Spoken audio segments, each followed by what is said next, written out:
जय गुरुदेव, सभी को प्रणाम। उपासना समर्पण योग के स्वाध्याय के लिए हम सब फिर से मिले हैं। तो इस बार परम पूज्य गुरुदेव ने ये सौभाग्य हमारी प्रिय इला दीदी के माध्यम से हमें दिलवाया है। तो गुरुदेव को बहुत नमन बंदन है, सत सत नमन है। और आप सब परिजनों को भी बहुत बहुत आभार बंदन। तो आइए हम लोग यहाँ अब तक जो अध्याय 6 तक स्वाध्याय कर चुके हैं ऑडियो के माध्यम से, काव्य के माध्यम से, उसका पुनः हम लोग रिवीजन करें, एक तरह से फिर से विचार करें, चिंतन करें, मनन करें। क्योंकि गुरुदेव ने जो उच्च विचार हम सबको अब तक अपनी आत्मज्ञान प्राप्ति के लिए दिया है, तो हम सबको ये कैसे हम आत्मसात करें, इसके लिए एक बार हम सबको रिवीजन करना चाहिए। क्योंकि गुरुदेव की बातों को आत्मसात करना एक बहुत बड़ी बात है। तो हम लोग इसको कैसे आत्मसात करेंगे, अब तक गुरुदेव ने हम सबको उपासना समर्पण योग की ऑडियो स्वाध्याय के माध्यम से बतलाया है। तो ऐसी योजना हमारी प्रिय इला दीदी के मन में आई कि हम लोग फिर से इसका एक बार रिवीजन कर ले, तब अध्याय 6 के बाद आगे बढ़े। तो मेरी कोशिश रहेगी गुरुदेव ही ये स्वाध्याय करवाएंगे ऑडियो के माध्यम से, क्योंकि हमारी कोई इसमें विशेष अनुभव है नहीं। अभी तक मैं लेखनी ही करती रही हूँ, वाणी के माध्यम से कभी आप लोग के सामने आई नहीं हूँ। तो मेरे तरफ से अगर कोई गलती हुई तो इसके लिए क्षमा चाहती हूँ। और यदि अच्छा लगे तो गुरुदेव के चरणों में समर्पित है, चरण बंदन है उनको।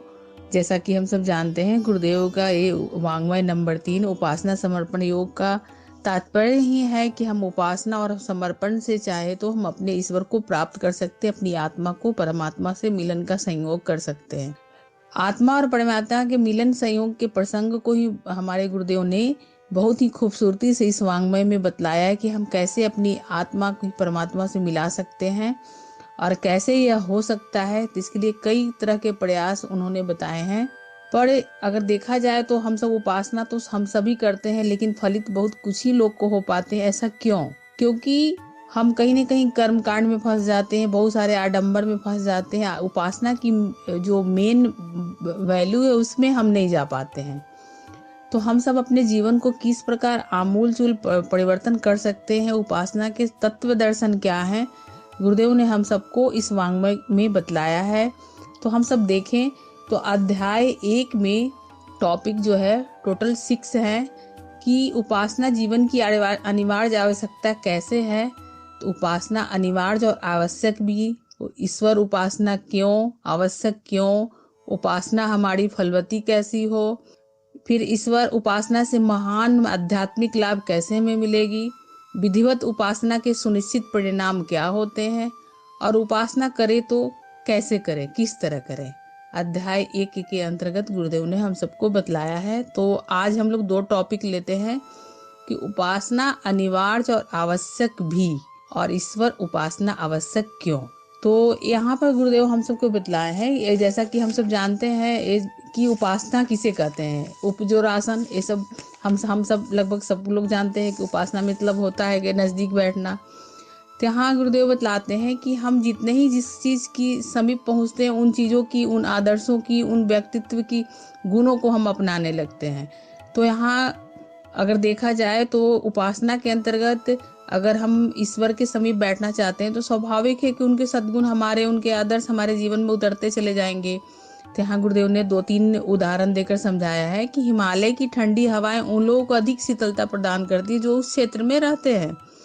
इसी प्रकार अगर देखा जाए तो पुष्प वाटिका में जाते हैं तो फूलों की सुगंध से हमारी चित्त प्रसन्न हो जाती है। अगर हम वाटिका में नहीं जाएंगे तो हमको फूलों की सुगंध कहाँ से मिलेगी।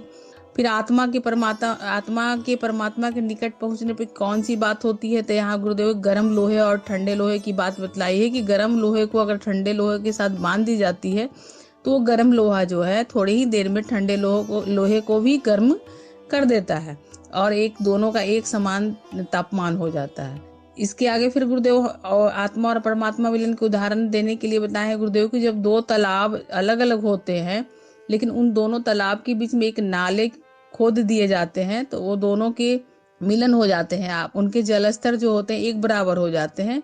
तो यहाँ एक प्रकार से गुरुदेव बता रहे हैं कि अगर हम जो दूरी बनाए रहते हैं, राग द्वेष से अपनी एक दूरी बनाए रहते हैं, हमारे आत्मा के मूल स्वभाव क्या है, सद्गुणों को अपनाना। ईश्वर क्या है, सद्गुणों के समुच्चय है।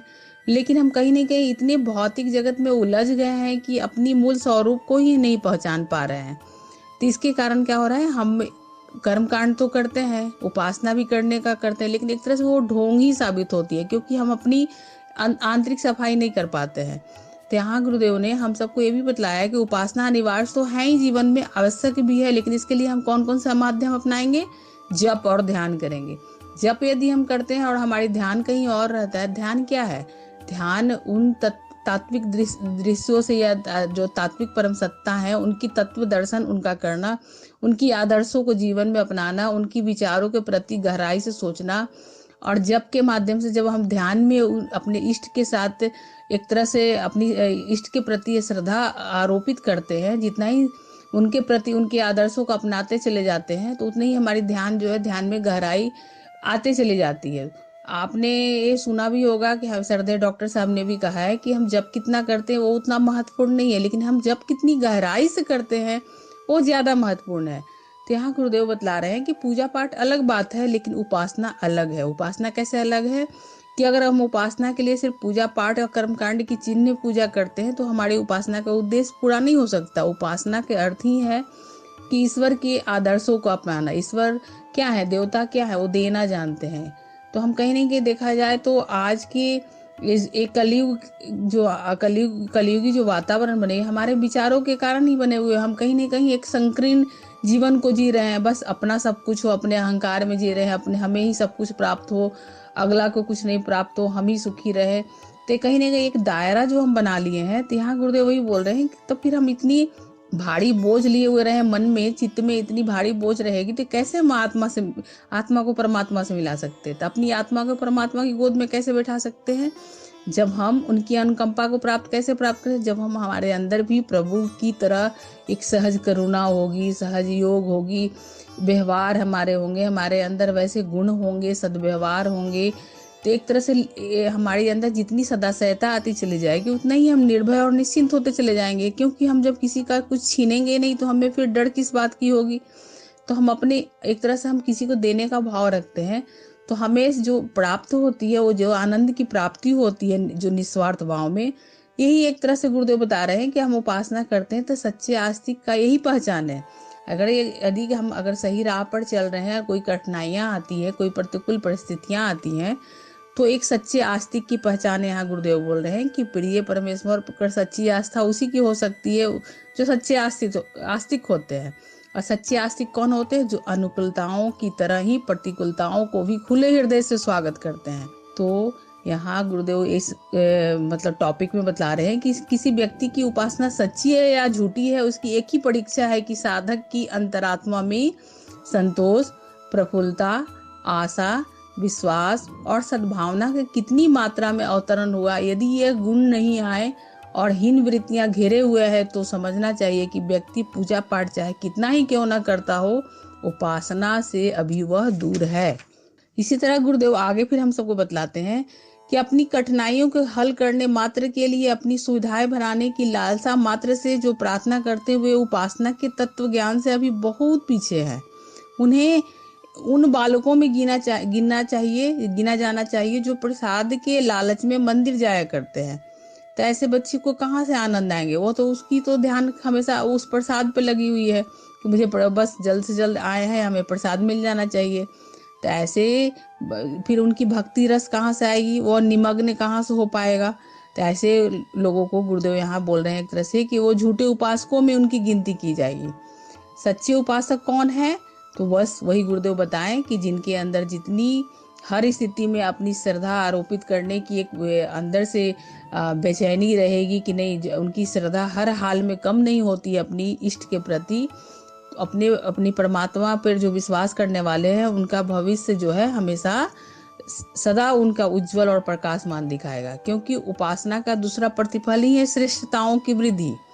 तो श्रेष्ठता की पहचान हमारी कब होती है? चुनौतियों की जब हम सामना करते हैं, तो वैसी स्थिति में भी जब हम अपनी श्रेष्ठता को बरकरार रखते हैं, एन के प्रकरण किसी तरह सफलता हासिल करने के लिए हम कुछ अपना गरिमा को नहीं गिराते हैं, अपनी मानवीय जो चिंतन है उसकी स्तर को नहीं गिराते हैं, हर क्षण उत्कृष्ट बने रहने का प्रयास करते हैं, तो यही उपासना के प्रतिफल है। यहाँ गुरुदेव बतला रहे हैं।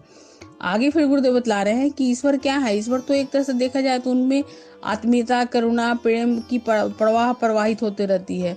तो हम जितनी अपने आप को उस प्रवाह में समाहित करते चले जाएंगे, उतना ही हम ईश्वर के प्रवाह में बहते चले जाएंगे, तो हम ईश्वर के सच्चे उपासक कहलाएंगे। परमात्मा की उपासना का प्रतिफल पाने के लिए यहाँ गुरुदेव बतला रहे हैं कि अगर जो उपासना का प्रतिफल पाने को अगर देखा जाए तो उन्हें प्रतीक्षा नहीं करनी पड़ती है जो सच्चे उपासक होते हैं, क्योंकि वो उनकी जो पुरुषार्थ और प्रतिभा होती है किसके लिए होती है? परमार्थ के लिए होती है। लेकिन जो भौतिक संपदाओं की प्राप्ति के लिए, अपनी स्वार्थ की प्राप्ति के लिए, अपनी कोई इच्छा प्राप्ति के लिए उपासना करते हैं, तो ऐसे लोग कह रहे हैं गुरुदेव कि वो सच्ची उपासना से कोसों दूर होते हैं। तो फिर आगे गुरुदेव बोल रहे हैं कि उपासना का मतलब ही होती है एक तरह से मतलब आत्म शांति की प्राप्ति करना। तो आत्मा अपनी उद्गम क्या करता है? सत्ता उद्गम क्या है उसका? आत्मा का वो है, आत्मा की अपनी उद्गम का सत्ता क्या है? परमात्मा की ओर है। जितना ही हमारी आत्मा परमात्मा की उन्मुख होगी, अगर हम लोग देखें ब्रह्म मुहूर्त में शांति कुंज से आत्मबोध साधना की जो ऑडियो आती है, उसमें दीदी क्या बोलती है, शैलजा दीदी, कि गुरुदेव हे प्रभु, आपका ध्यान तो हमारी तरफ है ही, लेकिन हम ऐसा कुछ करें कि हमारा भी ध्यान आपकी ओर रहे। यानी कि हम अपनी चिंतन मनन को निरंतर उस ओर लगाए रहे, उस परमात्म सत्ता की ओर लगाए रहते हैं, तो धीरे धीरे हमारे क्या होता है, हमारा आत्म स्वरूप जो है वो धीरे धीरे प्रकाशमान दिखती है। और ऐसे प्रकाशमान जीवन में ही क्या होता है, इंसान जो है भगवान की ओर, यानी कि नर जो है नारायण, मानव जो है महामानव, पुरुष जो है पुरुषोत्तम की आत्मा से परमात्मा की प्रत्यक्ष परिणति जो है दृष्टिगोचर होने लगती है। इसलिए उपासना को अगर देखा जाए तो मानव जीवन के लिए सर्वोपरि यहाँ पर गुरुदेव बतला रहे हैं कि जब तक हम समीप नहीं बैठेंगे तो कैसे गुणों को जानेंगे कि इस वस्तु में या इस चीज में क्या गुण है। तो हमारे पास जितनी भी विभूतियां हैं एक मानव जीवन में, ये सब ईश्वर की देन है। तो जो देने वालों को हम याद कैसे करेंगे? जब तक उनका चिंतन मनन नहीं करेंगे, उनको धन्यवाद नहीं देंगे। तो स्वाभाविक है, जब हम धन्यवाद देने के लिए किसी के प्रति अपने जो भी कह सकते हैं ग्रेटिट्यूड है, या उनके प्रति जो हम एक श्रद्धा और आरोपित करते हैं, तो ये उपासना का ही प्रतिफल है, उनके समीप बैठते हैं। इसलिए उपासना जीवन में अनिवार्य है। दूसरे टॉपिक में गुरुदेव बता रहे हैं कि ईश्वरो उपासना आवश्यक क्यों है। तो ईश्वरो उपासना देखें तो अगर अभी तक हम लोग देखें उपासना में गुरुदेव क्या बोल रहे हैं, अपनी संकीर्ण दायरा से उठने के लिए बोल रहे हैं कि हम अपनी मूल स्वरूप में आए। हम मानव हैं तो हम किस लिए आए हैं और हमें क्या करना है, उद्देश्य तो जाने। तो सच्ची उपासना के प्रयोजन बतलाए, उद्देश्य गुरुदेव बतलाए। तो यहाँ पर ईश्वर उपासना इसलिए आवश्यक बतला रहे हैं कि हम अपनी उस संकीर्ण दायरे से ऊपर उठते हैं, और जब हम ऊपर उठते हैं उस लक्ष्य की प्राप्ति की ओर बढ़ते हैं। तो यहाँ पर गुरुदेव एक चील से तुलना गुरुदेव किए हैं। चील क्या है? अपनी शिकार की खोज में धीरे धीरे वो क्या है, जमीन की ऊंचाई से बढ़ते बढ़ते आकाश के एक निश्चित ऊंचाई में आकाश में पहुंच जाती है, और वहां जाकर वो अपनी शिकार है उस पर जैसे ही उसकी नजर पड़ती है तेजी से नीचे आती है और झपट्टा मार लेती है, क्योंकि उसने अपनी दायरे को बढ़ा लिया तो उसकी दृष्टिकोण भी बढ़ गई। तो इसी तरह जब हम अपनी संकीर्ण दायरे से बाहर निकलते हैं, अपने मूल स्वरूप की ओर आते हैं, आत्म स्वरूप को जानने लगते हैं, तो धीरे धीरे हम आत्मज्ञान की ओर बढ़ने लगते हैं, अपनी आत्म समीक्षा करने लगते हैं। जब हम आत्म समीक्षा करते हैं तो अपनी आत्म परिष्कार करने लगते हैं। जब आत्म परिष्कार करते हैं तो अपनी आत्म निर्माण करने लगते हैं। जब अपनी आत्म निर्माण करते हैं तो स्वाभाविक है कि हम आत्म विकास भी करने लगेंगे। तो गुरुदेव ने जीवन में ये 4 अनिवार्य बात भी बतलाई है। तो उस चील की तुलना गुरुदेव ने की है। फिर आगे गुरुदेव बतला रहे हैं कि ज्ञान, अगर साधारण व्यक्ति संसार के भौतिक पदार्थों में सुख ढूंढते हैं तो ज्ञान का उनकी दृष्टि में कोई महत्व नहीं होता है। लेकिन वही मानव अपनी कठिनाइयों और परेशानियों में भी अगर उस परमात्म सत्ता को धन्यवाद देने के लिए उनको एक तरह से अपनी हर सुख दुख को वो एक समान समझता है, तो ईश्वरोपासना में लगी हुई बुद्धि जो है, इतना तो मनुष्य में कम से कम विवेक भर ही देती है कि वो क्षुद्र वासनाओं से ऊपर उठने लगता है। तो ईश्वरोपासना जब ईश्वर की उपासना करते हैं हम, तो इसका अर्थ ही है अपने आप को विकसित करना, यानी कि चील की तरह ऊपर उठकर अपने निरीक्षण क्षेत्र को चौड़ा करना। जो जितनी चौड़ाई में उठकर देखता है उसे उतने ही दूरदर्शी और विवेकवान समझा जाता है। तभी तो हमारे भारत में भारत को जगत जननी जगत माता कहा जाता है, भारत को जगत गुरु कहा गया है। क्यों कहा गया है? क्या यहाँ से क्या है, यहाँ की सबसे बड़ी नीति क्या है? वसुधैव कुटुंबकम, यानी पूरे विश्व को एक तरह से अपना कुटुंब समझने की बात कही जाती है। तो इसलिए हम यहाँ पर किसी दायरे में नहीं, जब हम हमारी दृष्टिकोण बड़ी हो जाती है, हमारी सोच जब ब्रॉड हो जाते हैं, तो हम फिर कोई जाति संप्रदाय या फिर कोई एक कह सकते हैं छोटे से दायरे या छोटे से क्षेत्र से बंधे नहीं होते। बस हमारी जब उद्देश्य मानव गरिमा को बचाना, मानव गरिमा को पहचानना, मानवीय चेतना को जगाना, मानव का कल्याण करना ही हमारा जब धर्म बन जाता है, तो फिर हम क्या करते हैं, अपनी सोच के जो संकीर्ण दायरे में अभी तक जो सीमित थी, वो सीमित से असीमित की ओर जाते हैं। तो स्वाभाविक है हम फिर अपने एक क्षेत्र और एक राष्ट्र में नहीं बनते, हम फिर पूरा विश्व को ही वसुधा मानने लगते हैं। और मनुष्य का कहा जाता है कि जन्म ईश्वर ने अपनी वसुधा को सुंदर बनाने के लिए एक माली की तरह ही ईश्वर ने इस धरती पर मनुष्य को भेजा है। लेकिन हम क्या है, बस अपने आप को ही सब कुछ प्राप्त करके अपने आप को ही पचाने की जो एक परंपरा को ढोए हुए हैं, तो कहीं ना कहीं इससे हमारी जो कह सकते हैं सारी चिंताओं की, सारे कठिनाइयों का मतलब एक कारण बने हुए हैं। तो यहाँ गुरुदेव बोल रहे हैं कि उपासना आवश्यक भी है, अनिवार्य भी है। और उपासना क्यों आवश्यक है? क्योंकि हमें परमात्मा से एक तरह से उनसे जुड़ना है। अपनी अहंकार को मिटाएंगे तभी हम उनसे जुड़ पाएंगे। अभी तक जो अपने राग द्वेष में हम फंसे हुए हैं, अपने संकीर्ण दायरे में है, उसको मिटाएंगे तभी हम आंतरिक विशालता को पहचान पाएंगे। और तभी यहाँ गुरुदेव बोल रहे हैं कि जब हम उपासना करेंगे और ईश्वर के समीप बैठेंगे, तभी हम जीवात्मा जो है सच्ची आनंद ले सकेगा, सच्ची संतोष को प्राप्त कर सकेगा, सच्ची तृप्ति उसे मिल सकती है। यह स्थिति पाकर मनुष्य का जीवन सार्थक हो सकता है। तो एक तरह से उपासना आवश्यक भी है, अनिवार्य भी है। और हमें अगर अपनी आंतरिक प्यास बुझानी है, यानी आत्मा की खुराक गुरुदेव ने उपासना को बतलाया है, तो ऐसी अगर हम अपने जीवन में शरणागति में आते हैं, तो हम सब कितने भाग्यशाली हैं कि अभी युग संधि की वेला है। परम पूज्य गुरुदेव हमें सदगुरु के रूप में मिल गए हैं, क्योंकि हम सामर्थ्य का अवलंबन करते हैं। यहाँ गुरुदेव ये भी तुलना किए हैं कि बेल जो है, किसी वृक्ष के सहारे बेल चढ़ती चली जाती है, लेकिन अगर उसको ऐसे ही अगर कोई सहारा न मिले तो ऐसे ही तितर बितर उसे कुचलने की, टूटने की, नहीं फैलने की डर होती है। तो हम भी अगर अपनी सामर्थ्य सत्ता परम पूज्य गुरुदेव जो महाकाल के एक साक्षात स्वरूप हैं, उनका अवलंबन किए हुए हैं, तो उनके अवलंबन करने के मतलब उनके आदर्शों को अपने जीवन में उतारना। तो उपासना करने के मतलब है उनके आदर्शों को जीवन में उतारना। तो ऐसी अगर हम अपने जीवन में आत्म कल्याण चाहते हैं, तो परमात्मा की शरणागति पाए बिना ये संभव नहीं है। इसके लिए हमारे लिए सबसे बड़े आधार देखा जाए तो परम पूज्य गुरुदेव हैं।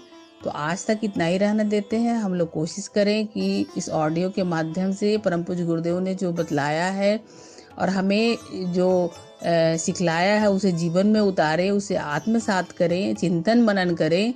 क्योंकि अगर विशालता को देखा जाए तो कुछ नहीं है, सोच में परिवर्तन है, युग परिवर्तन भी कुछ नहीं है, अपनी अंतराल की परिवर्तन है। तो गुरुदेव ने युग संधि की बेला में युग निर्माण योजना की जो कमान हम सबके हाथों में सौंपी, कर तो सब कुछ वही रहे हैं, लेकिन हमें सौभाग्य दे रहे हैं। तो हम क्षुद्रता को अपना उतार फेंके, क्षुद्रता से महानता की ओर बढ़ने के लिए उपासना अवश्य करें और गहराई में जाकर जप और ध्यान करें। और ईश्वर की समीप बैठने का जो सौभाग्य हमें गुरुदेव दे रहे हैं, वो जरूर हम बैठें, क्योंकि जीवन में इससे ज़्यादा कहीं परम शांति मिल ही नहीं सकती है। और हम अपने आप को व्यवहारिक बनाए रखें। तो आज तक यहीं रहने देते हैं, फिर हम लोग अल्टरनेट डे करके कोशिश करेंगे कि एक एक अध्याय का 2 से 3 दिनों में हम सब इसको पढ़कर, समझकर, सुनकर इसको आत्मसात करें। तो सभी को बहुत बहुत आभार। जय गुरुदेव, धन्यवाद।